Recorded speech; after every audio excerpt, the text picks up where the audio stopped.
आदाब नाजरीन, आप देख रहे हैं रेडियो चार मीनार 107.8 FM का डिजिटल प्लेटफॉर्म। आप सभी दोस्तों का दिल से इस्तकबाल करते हो। नाजरीन, जिस तरह से आप इस बात से बखूबी वाकिफ़ हैं कि हमने हैदराबाद तहजीब व सकाफ़त को लेकर एक सीरीज़ जिसका नाम है गुज़श्ता हैदराबाद, इस हवाले से हमने एक एपिसोड आप तक पहुंचाने की कोशिश की और अब हम नेक्स्ट एपिसोड में बातचीत करेंगे कि किस तरह से शहर हैदराबाद की बुनियाद अमल में आई। इस ताल्लुक से हमारे साथ शहर के मशहूर व मारूफ शख्सियत मुसन्निफ, मेरा मुराद है अल्लामा इजाज़ फ़ारूक साहब, उनसे जानने की कोशिश करेंगे। अल्लामा साहब, आपका बहुत ज़्यादा इस्तकबाल करती हूँ। नाज़रीन की खिदमत में भी मैं आदाब अर्ज़ करता हूँ। जी। गुज़िश्ता क़िस्त में जी हमने सुल्तान कुतुब शाह की खुद मुख्तारी से लेकर इब्राहिम कुतुब शाह की जी तख्त नशीनी तक के गुफ्तगू की थी। जी। इब्राहिम कुतुब शाह 1580 तक जी तख्त नशीन रहे, हुक्मरान रहे। गोलकुंडा उस वक्त एक महदूद जगह थी। जी। किले के अंदर इतनी जगह नहीं थी, लोग जूक दरजूक सिमट रहे थे गोलकुंडा की तरफ जी। और किले में इतनी गुंजाइश नहीं थी कि वो इतने लोगों को समा सके। उसी वक्त ये ख्याल पैदा हुआ था कि किले के बाहर कोई शहर तामीर किया जाए, जी। लेकिन वो मंसूबा ख्वाब की हद तक रहा। जी। ये बात अभी तफसील तलब है और फिक्र को दावत देती है कि ख्वाब जहन देखता है या ज़रूरत ख्वाब दिखलाती है, लेकिन बहरहाल ख्वाब जहन से होकर आँखों में उतर आते हैं। बिल्कुल। कभी जागती आँखों में, कभी नींद के आलम में। जी। लेकिन बहरहाल हर वजूद के लिए ख्वाब है। ख्वाब के बगैर कोई वजूद नहीं है, ख्वाब से खाली कोई वजूद नहीं है। लेकिन हुआ ये कि इंसान ख्वाब देखता है, कभी ताबीर ज़िंदगी में मिल जाती है, कभी ताबीर ज़िंदगी में नहीं मिलती। यही कुछ इब्राहिम कुतुब शाह के साथ भी हुआ। उसका ख्वाब शहर बसाने का आंखों ही में रह गया, फिर उसने आखिरत के सफ़र में आंखें बंद कर ली। लेकिन विरसे में कहिए, जहाँ सल्तनत बेटे के हवाले की, जी, वहीं ख्वाब भी बेटे के हवाले किए। तो जो ख्वाब इब्राहिम कुतुब शाह ने देखा था उसको ताबीर मोहम्मद कुतुब शाह के हाथों मैसर आई है। जी। इससे पहले कि हम शहर की तामीर तक बढ़ें, जी, मैं ये बात अर्ज करना चाहता हूँ कि कुली कुतुब शाह की उम्र बवक्त तख्त नशीनी 15 साल थी। ये बात तारीख के औराक में मौरखीन के लिए बहुत ज़्यादा मरकज़ नज़र रही है। जी। ख़ास तौर पर जो तारीख़ के तनक़ीद निगार हैं, नाक़िद हैं तारीख़ के, उन लोगों ने इस बात को कभी कभी मौजू बनाया है। मिसाल के तौर पर ये कि कुली कुतुब शाह 15 बरस की उम्र में क्या क्या कर सकता था और क्या क्या नहीं कर सकता था, जी, इसका तज्जिया जब भी किया गया सिनो साल के तकाज़ों के एतबार से किया गया।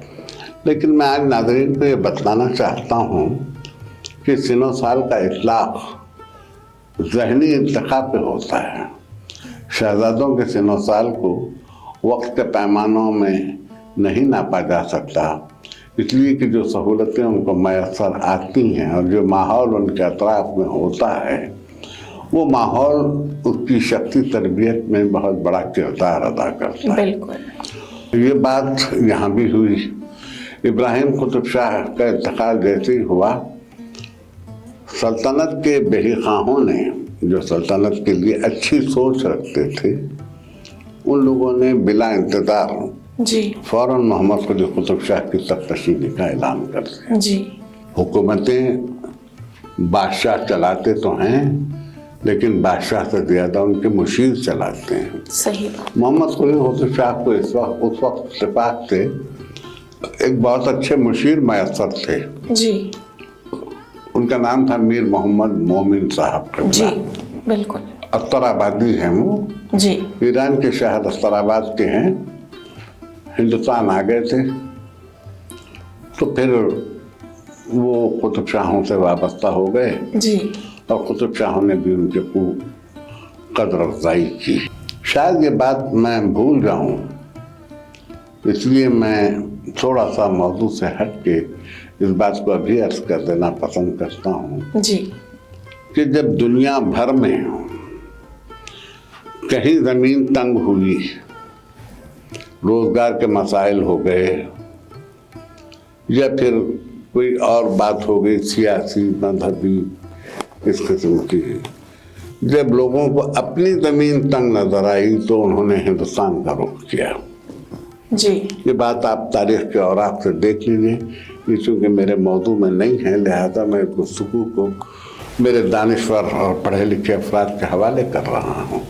यही आर्यों के आने का भी मकसद है, यही हिंदुस्तान में दीगर अक़वाम के आने का मकसद है, यही ख़ानदान ग़ुलामान की परवरिश और पर्दात का मकसद है, यही मुग़लों की आमद का मकसद है। बाहर ना पुर्तगाली हो, अंग्रेज़ हो, कोई हो, जिस पर ज़मीन तंग हुई वो यहाँ आया। कोई रोज़गार के लिए आया, कोई इल्म हासिल करने के लिए आ गया, जी कई मौज़ूआत हैं। तो इस तरह से खुद सुल्तान कुतुब शाह भी ईरान से जो यहाँ आए थे जी तो उनको भी ज़रूरत ही ले आई थी। बिल्कुल तो हज़रत मीर मोमिन साहब को भी कुछ इसी तरह के वाक़यात का सामना ज़रूरत करना रही पड़ा। होंगी, बिल्कुल। वो हिंदुस्तान आए और हिंदुस्तान में वो गोलकुंडा से वाबस्ता हो गए। इब्राहिम कुतुब शाह ने मीर मोमिन साहब को कुली कुतुब शाह का अतालिक मुकर्रर किया था। जी उनके इंतकाल के बाद वो पेशवा भी करार पाए। इब्राहिम कुतुब शाह के बाद वो पेशवा भी करार पाए और कुली कुतुब शाह की देखभाल भी उन्हीं के जिम्मे थी। कुली कुतुब शाह ने मीर मोमिन साहब से कहा कि वो जो शहर का क़ाब वालिद मरहूम का था, जन्नत मकानी कुलदाशियानी का क़ाब को मैं शर्मिंदा ताबीर करना चाहता हूँ जी और आप चूँकि एक माहिर मेमार भी हैं तो शहर का नक्शा आप तैयार करवाएं। इब्राहिम कुतुब शाह के बाद कुली कुतुब शाह पर ये ग्राम बहार जिम्मेदारी आन पड़ी थी। जी मीर मोमिन साहब ने ईरान से कुछ नक्शा नवीसों को बुलाया और हैदराबाद की तामीर का एक बहुत खूबसूरत नक्शा तैयार हुआ कई हिस्सों का।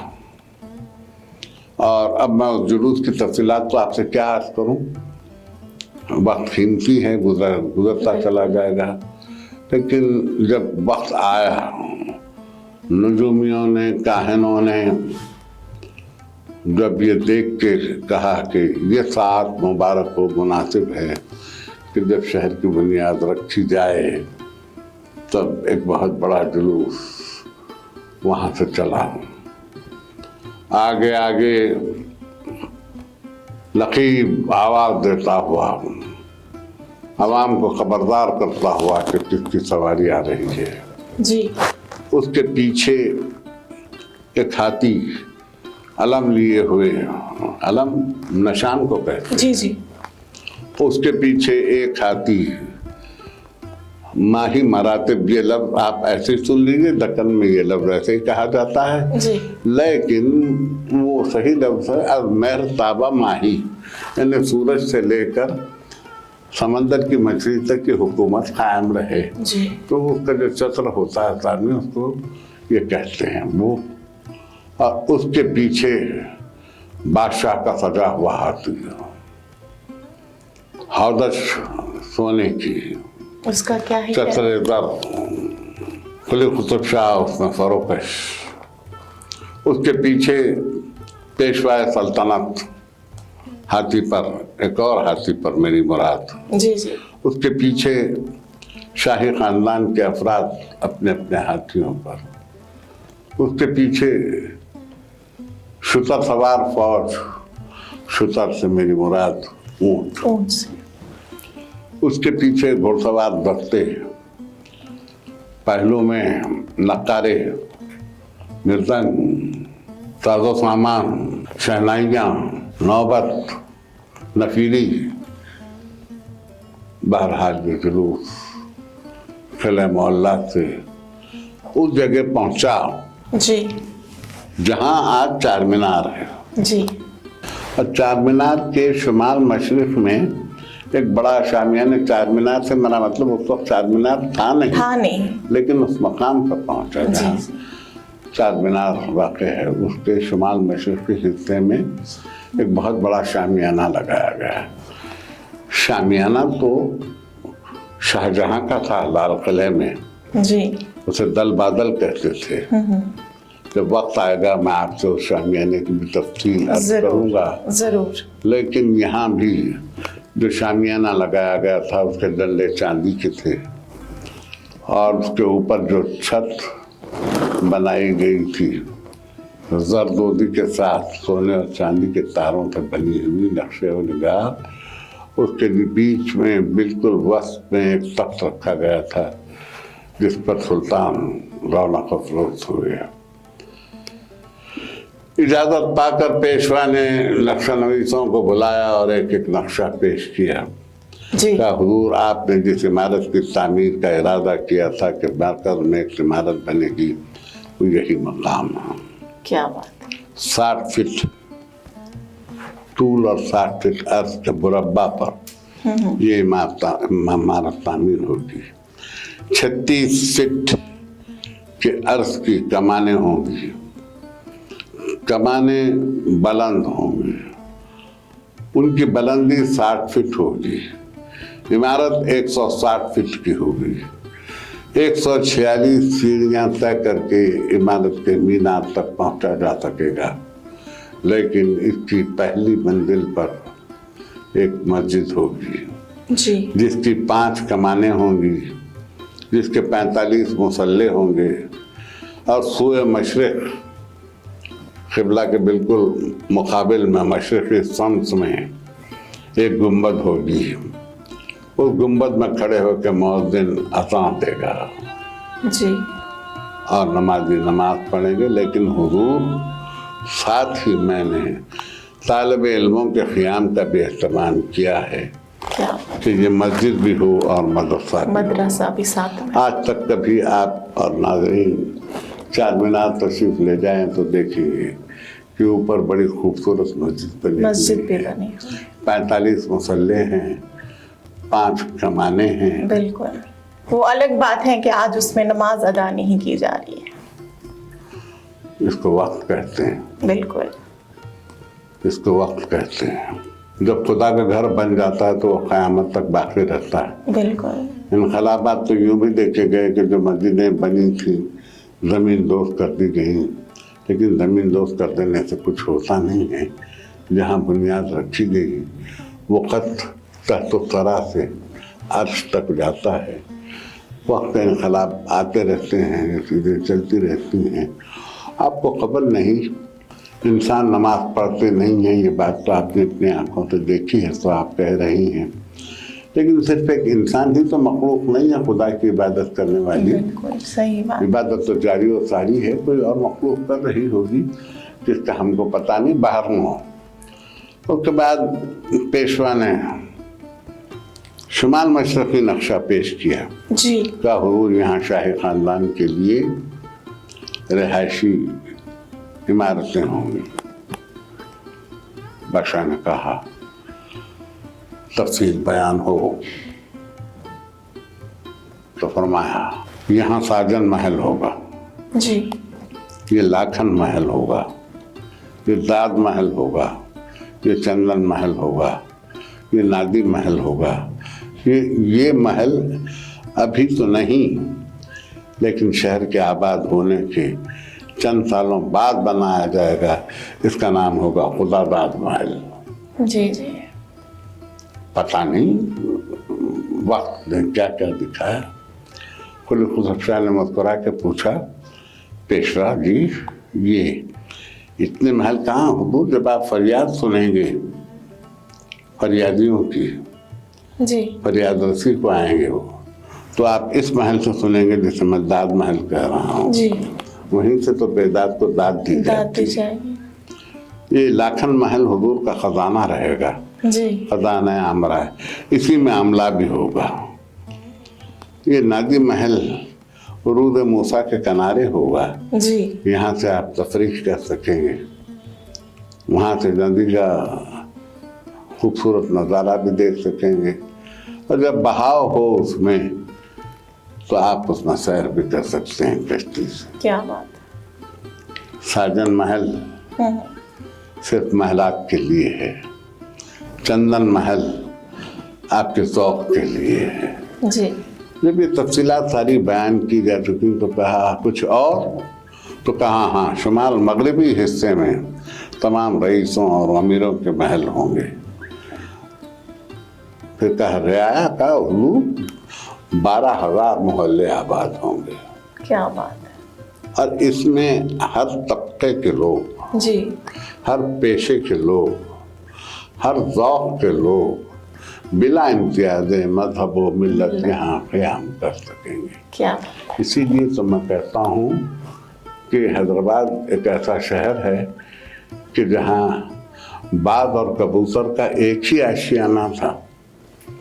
बाग तो आप जानती हैं, मैं नई नस्ल के लिए कह रहा हूँ, बाग उकाब को कहते हैं जो परिंदों का शिकार करता है।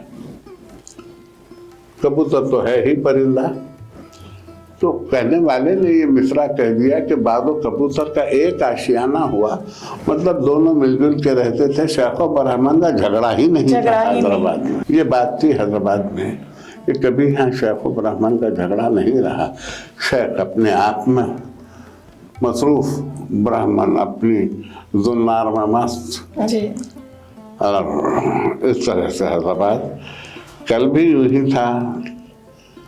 तकरीबन मेरी गुनहगार आंखों ने हैदराबाद को ऐसा ही देखा है, और शायद आइंदा भी मैं देखता रहूँगा, ये मुझे उम्मीद है। बहरहाल यूँ शहर आबाद हो। जी जहाँ शहर होता है वहाँ मदरसे चाहिए, कुतुबखाने चाहिए, इबादत गाहें चाहिए, बिल्कुल दवाखाने चाहिए, तमाम सहूलियात होनी शिफा खाने चाहिए, अदा खाने भी चाहिए, क्योंकि कुतुबशाही रियासत थी। बिल्कुल ये हर एक चीज़ का इस्तेमाल हुआ और बड़ी जल्दी हुआ। खुद चार मीनार से बिल्कुल करीब ही पहली मस्जिद जामा मस्जिद वो है। मक्का मस्जिद पहली मस्जिद नहीं है, जामा मस्जिद। जामा मस्जिद जो बिल्कुल चार मीनार के दामन में है, वो जामा मस्जिद हैदराबाद की पहली मस्जिद है, छोटी। जी चूँकि शहर अभी आबाद हो रहा था, वो जामा मस्जिद उस वक्त ज़रूरत को पूरी करती थी, वो है। ये चार मीनार के साथ ही तामीर हुई। जी ऊपर की मस्जिद और जामा मस्जिद अलग से करते। बिल्कुल 1595 में जी चार मीनार का संग बुनियाद 1591, बाद में 1592, 1592। हिस्ट्री का थोड़ा सा एरर है, लेकिन 91 या 92 में कोई बहुत ज़्यादा फर्क नहीं। चाहे आप 91 लें, चाहे आप 92 लें। मेरी तहकीक में 91 है जी। और लोग 92 बयान करते हैं। चार मीनार की तामीर शुरू हुई। बादशाही आशुर खाने की तामीर 1595 में शुरू हुई। अच्छा, मैं एक बात अर्ज कर दूँ, चार मीनार की तामीर में 60 लाख ऊन सर्फ हुए। अब आप मुझसे फिर पूछ लेंगी कि आप ये भी तो बतलाएं कि ये हुन क्या रहता है। बिल्कुल, अगर आप हुन के ताल्लुक से मुझसे जानना चाहती हैं जी, तो आपने पहले उस शायर से पूछा होता कि जिसने ये कहा कि हुन बरसता रहे साखी तेरे मैखाने में, तो उसने हुन क्या सोच के बांधा था। लेकिन चलिए मैं नागरिक के लिए बिल्कुल जैसे आप अशरफी जी, जिसे लकन में कहते हैं या उर्दू में कहते हैं, इसी तरह के एक बड़े सिक्के को जो तकरीबन 36 ग्राम आज का और 3 तोले उस वक्त का सोने का सिक्का होता था, उसे कहते थे हुन। तो अब ये देखिए कि उसने साकी को क्या दुआ दी है मैकार ने कि हुन बरसता रहे साकी तेरे मैखाने में जी।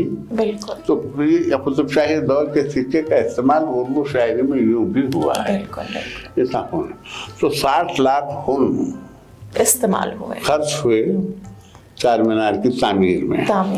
और 1696 में 1696 में चार मीनार के एक मीनार पर बिजली गिरी थी और वो टूट गया था जी। ये दौर नासिरुद्दौला का दौर है। जी।